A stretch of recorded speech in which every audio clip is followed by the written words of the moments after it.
Hi, I'm Heather. Welcome to class. Today I'm going to give you 3 tips for Utkatasana, the powerful pose.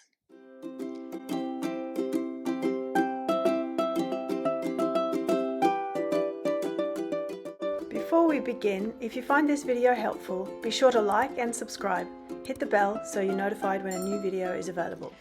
I'll stand side on so you can see from this angle. Tip number 1, the lower back stays long.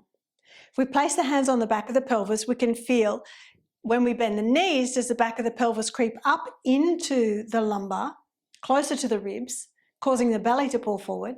Or can we move the back of the pelvis down, zip the navel up? So we're containing the abdomen and lengthening the lumbar.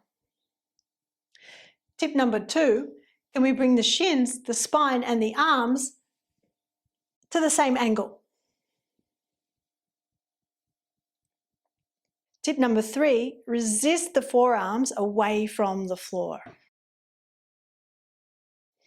Stand up, lower the arms. We'll utilize a block and a belt to help inform us of those tips. Place a block flat on the floor and step your heels onto it.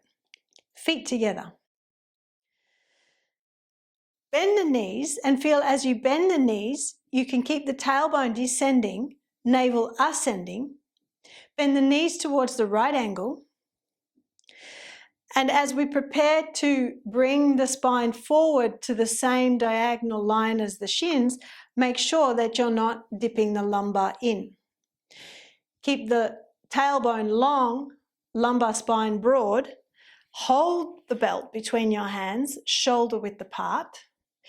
Inhale the arms up, resist the forearms away from the floor as you pull on the belt.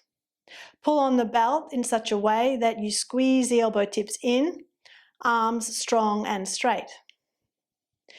Inhale, stand up. Exhale, lower your arms.